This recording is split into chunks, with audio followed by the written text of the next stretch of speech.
Life, a fast-paced journey. What would happen if everybody slowed down?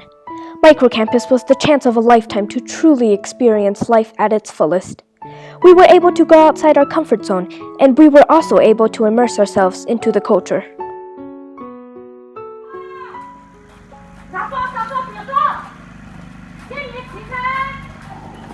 This is the bi-language, my inquiry topic. Fewer and fewer people are speaking this language, and it is slowly disappearing. In order to use the bi-language as a bridge connecting me to Xizhou, I learned about the locals, the language, and myself. As I first arrived at Xizhou, I started making connections with the locals and learning about their lives. I learned that Yang Nainai enjoys having a slow-paced life, filling her free time mainly with tie-dyeing. I had learned about Zhang Ayi's mother-in-law and how she only speaks the bi-language, not Mandarin. Last but not least, I learned that the Cultural Revolution had a great effect on the people, and that people had to sneak around in order to speak the bi-language. The information I learned about the locals helped me connect with them and made me feel like I really belonged in Xizhou. After I got to know some locals, I had conversations with them about my topic, the bi-language. I also split this into 3 parts: the past, the present, and the future of the bi-language. As I talked with Lamao, Yang Nainai, and Xiaobai, I learned that in the past, the bi-language was not corrupted by Mandarin phrases. For example, the term thank you in the bi-language used to be naoini. However, only the elders say thank you this way right now, and that is an example of how the language is disappearing. In other phrases, the term spoon in the bi-language.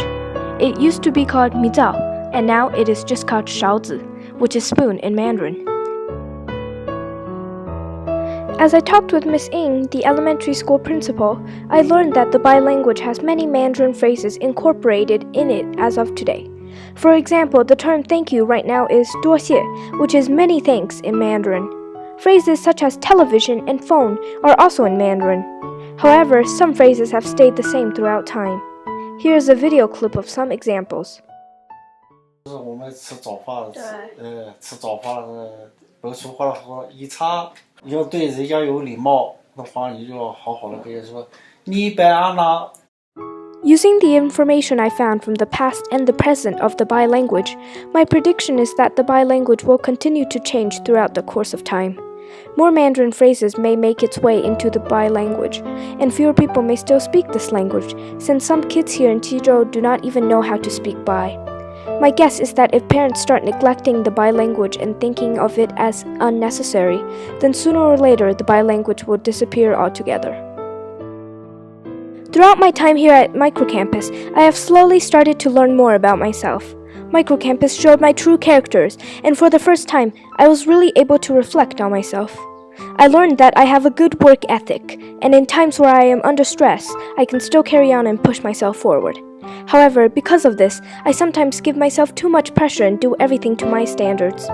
When working in a group, I put the main workload on myself, since I know that I can trust that my work is of my expectations. I need to learn to let go, and that is something that I will be working on for my whole life. Unlike struggles other students faced, I was easily able to slip out of the bubble, and I talked with the locals on a near-daily basis.